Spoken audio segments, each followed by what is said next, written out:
Hey everyone, this is Ishmael from Dad is a Noun. Dad is not a noun, it's a social media platform dedicated in changing the narrative for men of color in fatherhood. And before we can change the narrative, we need to educate ourselves through learning our true stories throughout history. Our story didn't start from slavery, so I reached out to my cousin Jane Elliot for some truth and wisdom. Hope you guys enjoy. All right, all right, all right. Again, thank you for taking the time to talk to me, Miss Elliott. I appreciate it. You know, you're an educator. You've been educating all your life, and I value this time talking to you today. Um, what made you want to become a teacher? I didn't want to become a teacher. I wanted to be a nurse. And I Okay. had enrolled in the School of Nursing in Des Moines, Iowa. And my father said to me, if you're going to be a nurse, you'll have to pay for it yourself. If you're going to be a teacher, I'll help you go to college. So I dropped my idea of becoming a nurse and became a teacher because I respected everything my father said. He was the most moral man I have ever known. If he thought that was what I should do, that was what I should do. So that's what I did. He also said to my siblings and I, make a decision. You can either make a difference or you can make a dollar. Now decide what you're going to do. My brothers one became a dairy plant operator. The other two became civil engineers. My two sisters and I became teachers. They made dollars. We made a difference, huge difference. And then, with the assassination of Dr. King, that kind of changed, because initially you had a exercise that you wanted to do for your students, and then when you heard the assassination of Dr. King, that kind of changed it. So, can you talk about that process of creating that exercise for your students after you heard about the death of Dr. King? The reason I don't like to talk about the day I learned about the killing of Yep. Dr. Martin Luther King Jr. because it makes me sick to my stomach every time I think about it, because we killed a man who represented hope, and hope for all of us, not just for Black people. And for me, hope is an acronym for holding on to positive energy. And that's what he told us to do.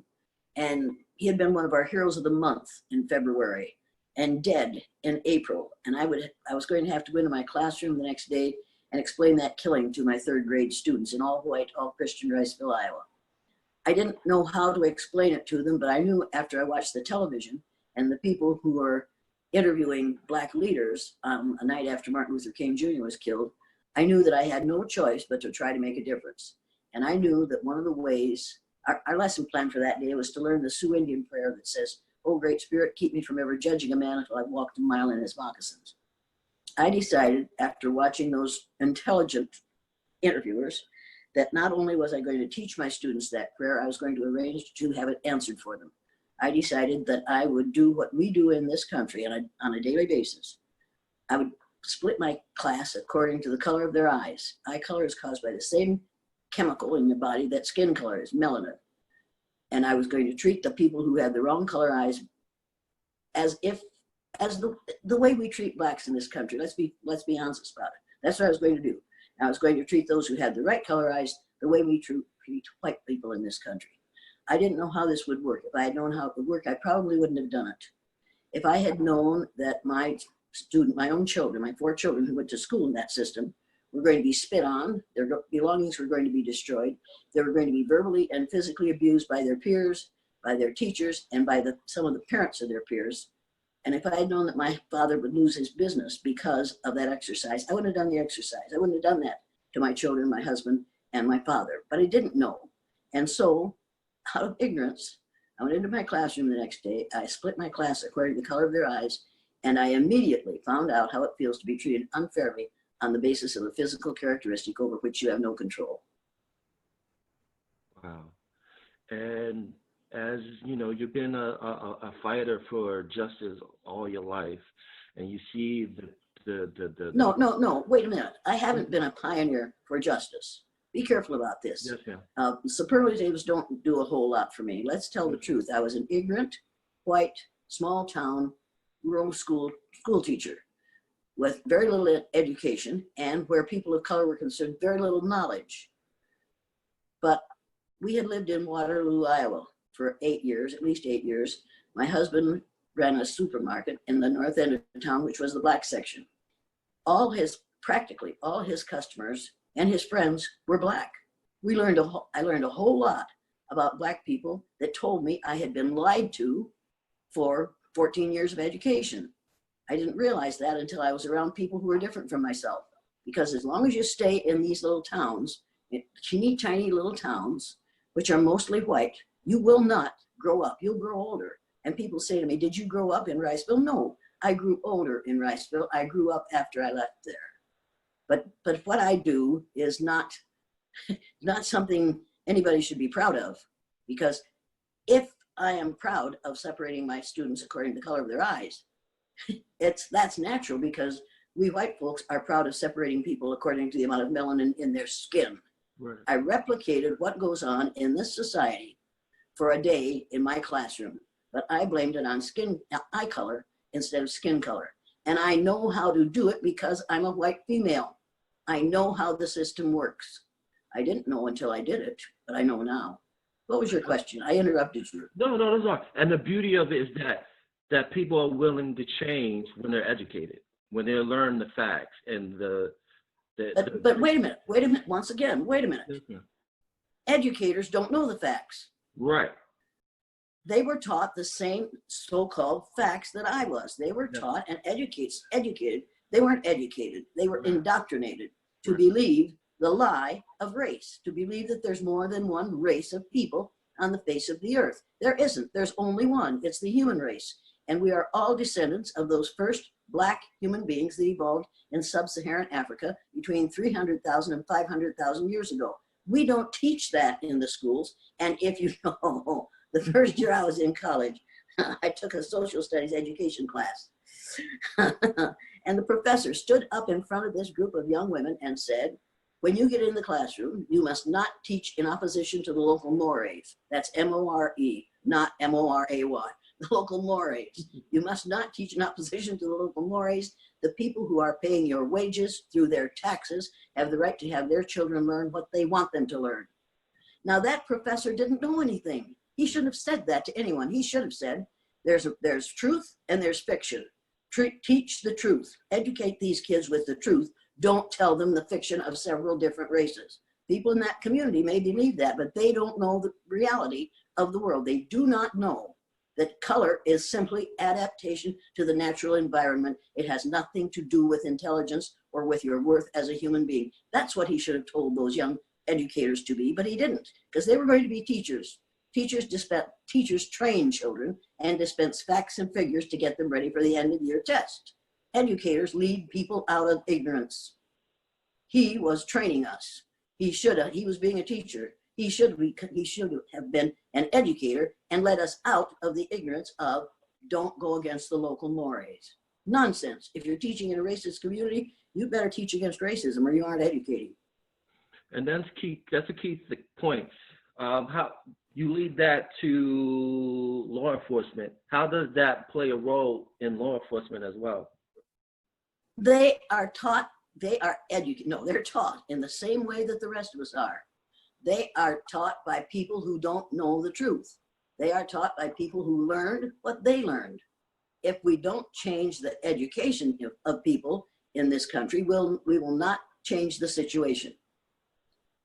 Well, and I know that we can change policemen, because a woman that I trained to do the blue-eyed, brown-eyed exercise in Netherlands has been doing it for several years with police departments in several areas in Europe, because they're having such good success with it, with the policemen in Netherlands, that she's going all over the place teaching people how to do the blue-eyed, brown-eyed exercise. Now, I don't think every teacher should use the blue-eyed, brown-eyed exercise. We're already using the skin color exercise. If teachers who are racist are allowed to treat people unfairly who have brown eyes, most people of color have brown eyes. Right. So they're going to be double indemnity, and you're going to justify racist teachers abusing children of color. They already do it. Don't give them another weapon. So what did I answer your question? Yes, it did, ma'am. I love it. Thank you. But my other question is, how do you reform an education that's kind of ingrained into our society of program people to think this way? How do you change it within the system? or do you know of any idea? Well, I left the system. I left the system because I was invited after, and I did the exercise in 1968.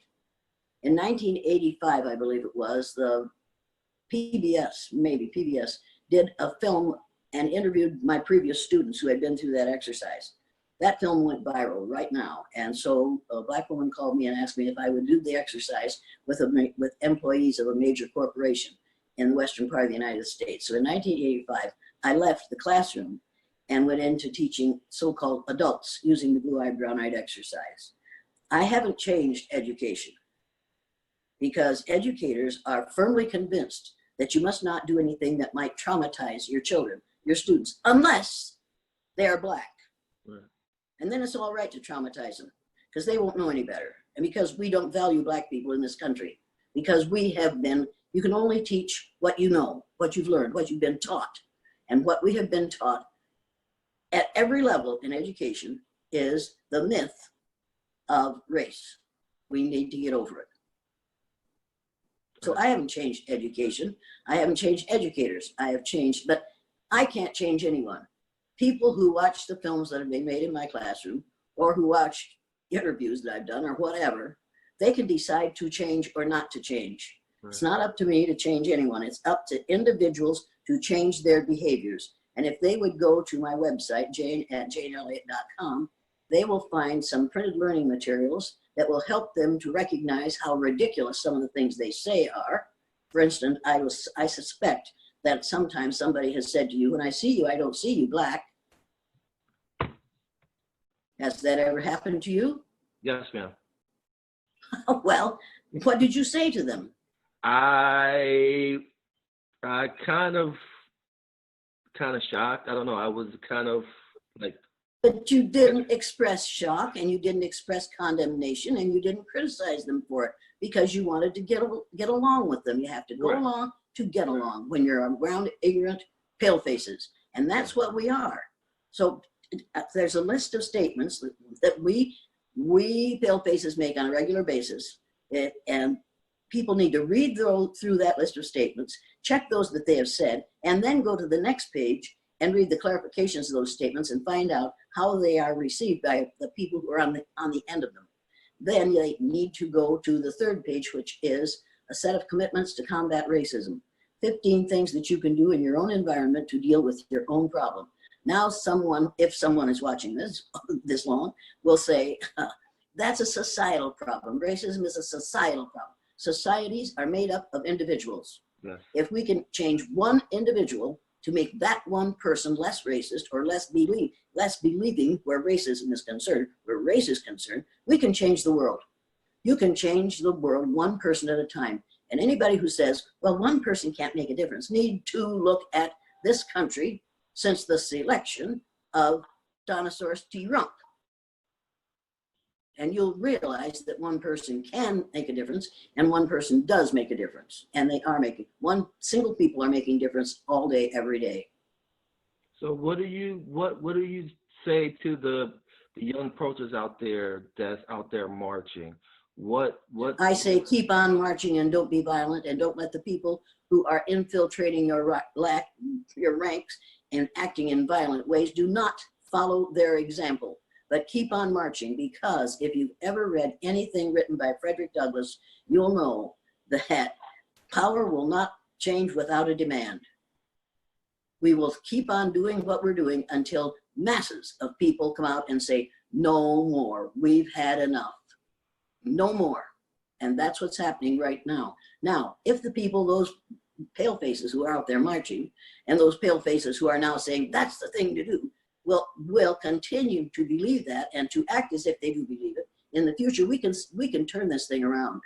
It is not inevitable that you ruin your democracy because of racism. We don't have to do that. We can be educated to believe in the truth, which is there's only one race of people on the face of the earth, and that's the human race. And the only reason for these differences in skin color and length of your bones and the color of your eyes and the shape of your nose is an adaptation to the natural environment. It has nothing to do with being God's chosen children. Get over it. But first we have to realize that God is not an old white man with a long gray beard that looks like Charlton Heston playing Moses. God is a spirit and has neither gender nor color. And if God made man in God's own image, and that we interpret that wrong, that means God imagined a man in his imagination. But people think that God made man to look like him. Well, if that's true, then God must certainly be a black man, because the first man, according to the Bible, that God made was made out of dirt in the Garden of Eden. And dirt in the Garden of Eden was made out of rotted vegetation, rotted palm fronds. So obviously the first man that God made was black. The first woman, according to the Bible, was made out of Adam's rib. All rib tissue is white because it's made out of calcium. However, this was a black man's rib that women were made out of. So that, again, supports the idea that there's only...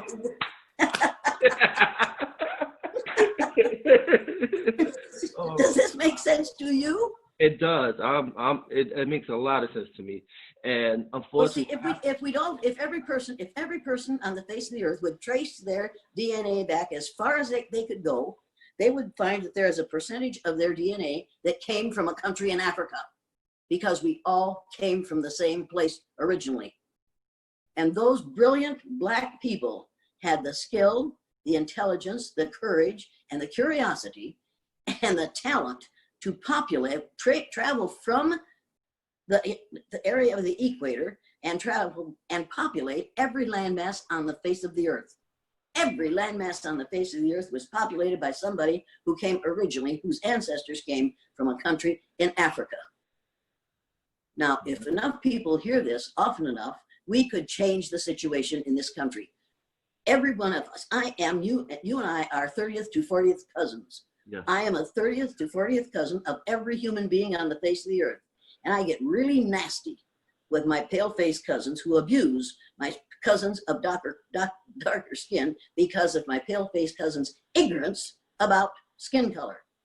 It's the cause and effect of skin color. You've got to know that your skin color is the result of adaptation to the natural environment. It has nothing to do with your intelligence or with your worth as a human being. And when I have to fill in a form, if I'm applying for something, which I don't do very often, and it says race, I put human. That's right. And where it says sex, I put yeah. Yeah, because my favorite thing is when I hear people say, I don't see race. I don't care if you're like blue, brown, orange. That kind of frustrates me. Oh, yeah, and that's another. Teachers stand up in front of students and say, when I see people, I don't see black or brown people as black or brown or red or yellow. I just see people as people. And pretty soon, these smart young males are going to raise their hand and say, you forgot to put white in there. Do you see white? We're going to have to raise children that will confront racist remarks made by their so-called educators. And they need to they need to change our teachers into educators. And kids can do that. Yeah. Kids who have been taught at home, kids whose parents have used Joy Hakim's A History of Us encyclopedia. There's 10 little books in that series. And it's a whole history of the people on the face of the earth in this country. It's absolutely beautiful. There is so much information in those books that if parents would buy copies of it and keep it in their home and say, turn off that television, because I do not want to raise a child who is screen addicted. And many of our kids are screen addicted when they come to school. And then we put them in front of a computer so that we increase the screen addiction, so they never know that they can learn a lot more in a book than they learn off that screen. You need to get Joy Hakim's A History of Us for your children. If you have children, everybody needs to get that and read it to and with their children. They will learn so much. The parents will learn so much by using that material that they will be glad they got it. Thank you again. But wait a minute. There's one thing you have to remember about this conversation. There's only one race of people on the face of the earth, and that's the human race. All these other groups are color groups. They are not race groups, racial groups. And when you hear commentators say there are a number of racial groups in this project, in this protest, there are not a number of racial groups. There are a number of groups. There are groups of color, but they are not different races. There's only one race, and you and I are members of that race. Got it? Yes, ma'am. We're the human race. We're a part of the human race. And don't call me ma'am. I'm old enough without you calling me ma'am. Go on. Can I call you Auntie Jane? You can call me Cousin Jane. I'll be perfectly happy to be your cousin. Because, and that's the truth. I'm your cousin. And I'm perfectly happy to have you call me Cousin Jane. Cousin Jane. But most people just call me the B word. No, you're Cousin Jane. I love you, Cousin Jane. All right. Thank you. And the feeling is mutual. Make no doubt about that. All right. Thank you again. You have a good day.